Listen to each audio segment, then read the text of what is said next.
번역 사도신경으로 신앙 고백하겠습니다. 저는 전능하신 아버지 하나님 천지의 창조주를 믿습니다. 저는 그분의 유일하신 아들 우리 주 예수 그리스도를 믿습니다. 그분은 성령으로 잉태되어 동정녀 마리아에게서 나시고 본디오 빌라도에게 고난을 받아 십자가에 못 박혀 죽으시고 장사된 지 사흘 만에 죽은 자 가운데서 다시 살아나셨으며 하늘에 오르시어 전능하신 아버지 하나님 우편에 앉아 계시다가 거기로부터 살아있는 자와 죽은 자를 심판하러 오십니다. 저는 성령을 믿으며 거룩한 공교회와 성도의 교제와 죄를 용서받는 것과 몸의 부활과 영생을 믿습니다. 아멘. 거룩하신 하나님 아버지 감사합니다. 간밤에도 편히 쉬게 해주시고 새벽에 기도하는 자리에 불러주시니 감사합니다. 이 시간 저희들 마음 중심으로 주님을 경외하게 하여 주시옵소서. 예수님 이름으로 기도드리옵나이다. 아멘. 찬송가 516장입니다.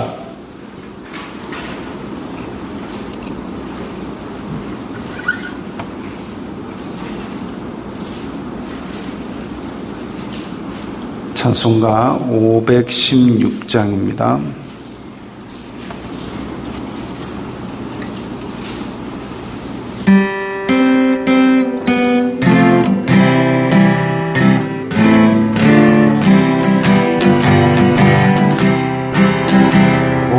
길 따르라 의의 길 세계 만민의 참된 길 이 길 따라서 살길 온 세계에 전하세 만 백성이 나갈 길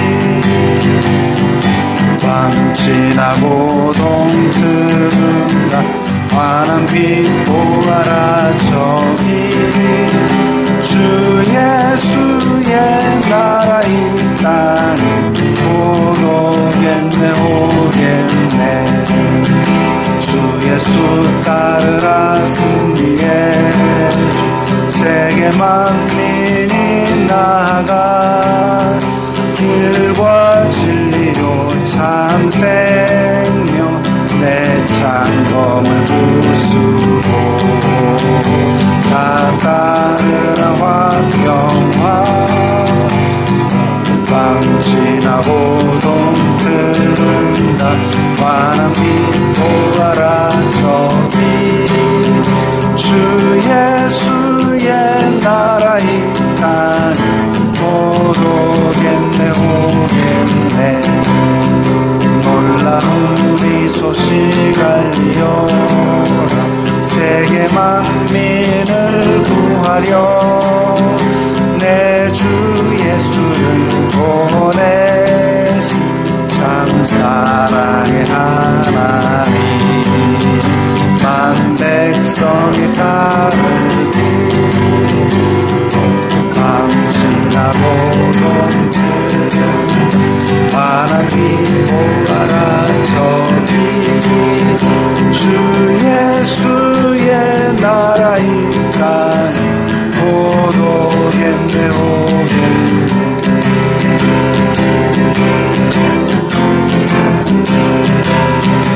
많은 백성을 구한 길 모두 나와서 믿으며 온 세상이 마침내 이 진리에 살겠네 밤 지나고 동트는가 환한 빛 보아라 저기 주 예수의 나라 이 땅에 오겠네 오겠네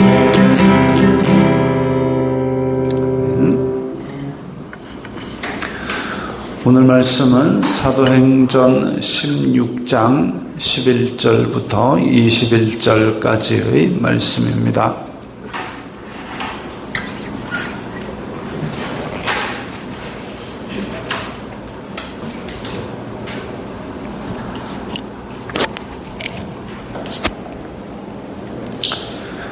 사도행전 16장 11절부터 21절까지의 말씀 함께 읽겠습니다. 우리가 드로아에서 배로 떠나 사모드라게로 직행하여 이튿날 네아폴리로 가고 거기서 빌립보에 이르니 이는 마게도냐 지방의 첫 성이요 또 로마의 식민지라. 이 성에서 수일을 유하다가 안식일에 우리가 기도할 곳이 있을까 하여 문 밖 강가에 나가 거기 앉아서 모인 여자들에게 말하는데 두아디라시에 있는 자색 옷감 장사로서 하나님을 섬기는 루디아라 하는 한 여자가 말을 듣고 있을 때 주님께서 그 마음을 열어 바울의 말을 따르게 하신지라. 그와 그 집이 다 세례를 받고 우리에게 청하여 이르되 만일 나를 주 믿는 자로 알거든 내 집에 들어와 유하라 하고 강권하여 머물게 하니라. 우리가 기도하는 곳에 가다가 점치는 귀신 들린 여종 하나를 만나니 점으로 그 주인에게 큰 이익을 주는 자라. 그가 바울과 우리를 따라와 소리질러 이르되 이 사람들은 지극히 높은 하나님의 종으로서 구원의 길을 너희에게 전하는 자라 하며 이같이 여러 날을 하는지라. 바울이 심히 괴로워하여 돌이켜 그 귀신에게 이르되 예수 그리스도의 이름으로 내가 내게 명하노니 그에게서 나오라 하니 귀신이 즉시 나오니라. 여종의 주인들은 자기 수익의 소망이 끊어진 것을 보고 바울과 실라를 붙잡아 장터로 관리들에게 끌어갔다가 상관들 앞에 데리고 가서 말하되 이 사람들이 유대인인데 우리 성을 심히 요란하게 하여 로마 사람인 우리가 받지도 못하고 행하지도 못할 풍속을 전한다. 아멘. 바울 일행의 순탄한 여정이 이어졌습니다. 지금 11절에 보면 드로아, 사모드라게, 네아폴리 이야기 나옵니다. 드로아는 이 연두색의 제일 꼭대기에 있는 트로이 지역입니다. 드로아. 근데 바로 위로 사모드라게, 네아폴리, 빌립보 이렇게 이어집니다. 그때 당시의 항해술이 그렇게 보잘것 없었기 때문에 크지 않은 배들은 다 연안을 따라서 이동하는 거죠. 연안을 따라서. 그런데 드로아에서 지금 네아폴리까지 이 배길이 그래도 한 200km 넘어갑니다. 그런데 이게 지금 오늘 본문에 보면 직행하여 이튿날 네아폴리로 가고 그래서 사모드라게에서 네아폴리까지 여기를 이틀 만에 갔다. 이런 것들도 지금 그때 당시에 아마 순풍이 계절적으로는 그러니까 겨울 같은 경우는 이제 동쪽에서 서쪽으로 바람이 불고 또 여름 같은 경우는 이제 그 반대의 바람이 불고 그래서 대략 계절적인 그런 추측도 할 수 있는 힌트이기도 합니다. 만약에 이제 반대로 바람이 불면 2배 이상의 시간이 걸리는 길이죠. 그런데 바울은 지금 아주 순탄한 여정으로 드로아에서 사모드라게에서 네아폴리까지 그러니까 길에 버리는 시간을 최소화한 겁니다. 그렇게 해서 빌립보에 이르니, 자, 빌립보에 대한 소개 중에 나오는 것이 로마의 식민지라 이랬습니다. 로마의 식민지라. 근데 오늘 저 뒤에 20절, 21절에 보면 바울 일행을 끌고 가서 이 사람들은 유대인인데 로마 사람인 우리가 받지 못할 풍습을 전한다 이러고 있습니다. 자, 여기는 로마의 식민지. 빌립보라는 이름이 황제가 그 도시를 점령했거나 아니면 황제의 어떤 기념할 만한 도시였을 겁니다. 그런데 그렇게 로마의 식민지 된 거를 아주 어찌 보면 자랑스럽게 생각하는, 왜냐하면 로마의 황제가 그 도시를 기념했다 그러면 최소한 세금을 면제해 주거나 아니면 어떤 그 시민들을 다 로마 시민으로 승격시켜 주거나 이런 특혜를 받은 곳이지요. 그러니까 이 마게도니아 한가운데 있는데도 로마의 식민지라는 이름을 이렇게 사용을 한 겁니다. 그리고 21절에 로마 사람인 우리가 그걸 당당하게 이야기를 합니다. 한번 생각을 해보십시오. 식민지 사람들이 식민지 된 걸 자랑스럽게 생각하는 게 그게 정상은 아니죠. 우리가 일제강점기 때 우리는 일본 시민입니다. 그 얘기 자랑스럽게 하는 사람 봤습니까? 아니죠. 그런데 지금 이 사람들은, 빌립보 사람들은 이걸 당당하게 이야기합니다. 그렇다는 얘기는 크게 이제 두 가지 원인을 볼 수 있죠. 하나는 이 사람들이 이 빌립보가 로마 시민으로 된 것에, 빌립보가 로마의 식민지가 된 것에 대해서 상당히 특혜를 받고 있는 사람들이다. 또 하나는 뭐냐면 바울 일행을 유대인이라고 이야기하고 자기네들이 로마인이라고 이야기함으로써 바울 일행에 대한 아주 강력한 처벌을, 그야말로 이제 차별적인 처벌을 요구하고 있다. 그렇게 볼 수 있습니다.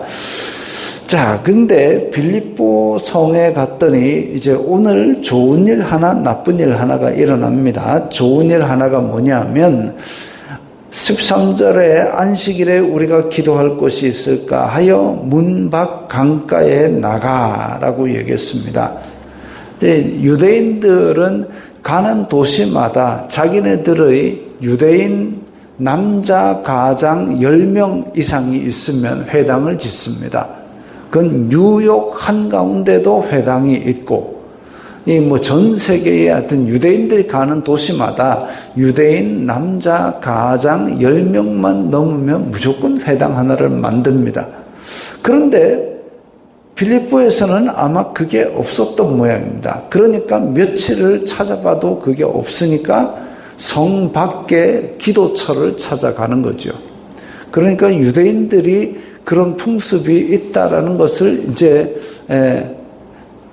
바울 일행은 알고, 그래서 맨 먼저 늘 하듯이 유대인의 회당을 찾아보았는데 없으면 성 밖에 강가에 기도처가 있을 것이다 해가지고 찾아다닌 거죠.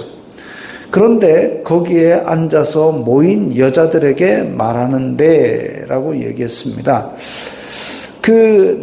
문 밖 강가에 가가지고 그냥 아무 여자나 보고 이야기한 것은 아니고 아마도 거기에 앉아서 기도하던 무리가 있지 않았을까. 하나님을 받아들인 지금 루디아도 아마도 그렇지 않았을까. 두아디라시에 있는 자색 옷감 장사로서라고 얘기했습니다. 사실 두아디라시는 지금 이 동네에 있습니다. 그리고 두아디라가 이 연두색 지역의 한가운데, 그리고 이 지역 이름도 루디아입니다. 그리고 지금 현재는 빌립보에 와 있고, 두아디라, 루디아. 이 지역이 루디아구나. 그래서 어찌 보면 그 이름을 여자 본래 이름이 루디아가 아니라 우리 왜 뭐 마산에서 와가지고 부산에서 국밥 장사하면은 마산댁 이렇게 하듯이 아마 루디아댁이라고 그래서 부르지 않았을까. 어쨌든 루디아라 하는 이 여자가 하나님을 섬긴다라고 했습니다. 그러니까 이방인이지만 이미 하나님을 섬기고 있었던 여자. 그래서 기도처에 나와서 함께 기도하는 여자. 그러니까 바울이 복음을 전했고 그때에 주님께서 그 마음을 열어 바울의 말을 따르게 하신지라. 이제 우리가 복음은 전하지만 씨를 뿌리지만 햇빛과 물을 주셔서 자라게 하시는 분은 하나님이듯이 우리가 전도를 하지만 그 마음 속에서 마음을 열어서 복음이 그 가운데 심기고 믿음이 생기게 하는 분은 하나님입니다. 그게 참 놀라운 비밀이고 기적 같은 일입니다. 사실 저도 의심이 많고 따지기 좋아하고 이런데 근데 제가 믿음을 가지고 예수님을 믿게 되었다. 이것도 참 놀라운 일이죠. 놀라운 일이고 하나님의 비밀이고 하나님의 기적 같은 은혜입니다. 이 믿음조차도 하나님의 은혜라 그랬습니다. 어떤 사람은 아이고 내가 믿었으니까 이 믿음은 내가 그래도 해야 되는 거 아니가. 그게 아니라 그 믿음도 하나님의 은혜로 주시는 선물임을 성경이 말하고 있습니다. 그래서 루디아도 주님께서 그 마음을 열어 바울의 말을 따르게 하신지라. 루디아가 이 복음을 듣고 나니까 너무 좋아서 그래서 바울 일행을 자기 집에 거하도록 합니다. 그리고 그 집이 다 세례를 받았습니다. 이 자색 옷감 장사라고 하면 지금으로 치면 명품관 사장쯤 됩니다. 그러니까 아마 그 집도 여유가 좀 있었을 것이고 그래서 바울 일행들을 거기에 묵게 하고 싶었던 것이죠. 참 이렇게 복음이 들어가서 주님께서 기쁨을 주시고 헌신할 마음을 주셔서 이 빌립보에서 빌립보 교회가 시작되는 것이죠. 자, 그 다음에 일어난 사건은 복잡한 사건의 시작입니다. 우리가 기도하는 곳에 가다가 이제 회당이 없으니까 모여서 기도하는 곳으로 바울이 날마다 이동을 하는데 점치는 귀신 들린 여종이 있고 점으로 그 주인에게 큰 이익을 주는 자라. 아마도 이 귀신 들린 귀신이 있으니까 그 과거가 진짜 귀신이 고칼로로스를 하듯이 막 귀신같이 맞췄겠지요. 그러니까 사람들이 몰려들어서 돈을 내고 그렇게 했을 겁니다. 그러면 이제 그 여종은 그걸로 돈을 많이 긁어 모으니까 행복하게 살았을까요? 결코 그렇지 않습니다. 이 귀신이라는 것이 들어오면 사람을 피폐하게 만들고 결국은 그 사람을 아주 비참하게 죽게 만드는 게 그게 귀신입니다. 근데 그 귀신이 돈을 벌어주니까 주인은 그 여종의 인생이 황폐해지는 것도 그대로 둔 채로 계속 긁어미질을 하는 거죠. 그래가지고 근데 이 여종이 돈을 많이 버니까 여기에 얽힌 주인이라는 인간이 하나가 아닙니다. 여러분, 그 주인들에게 큰 이익을 주는 자라 그랬습니다. 주인들입니다. 여러 인간이 여종 하나 귀신 들려갖고 죽어가는데도 그걸로 빨대 꽂아가지고 쪽쪽 빨아먹고 있는 아주 사악한 현장이죠. 압제의 현장이고 이건 정말 비인간적인 현장입니다.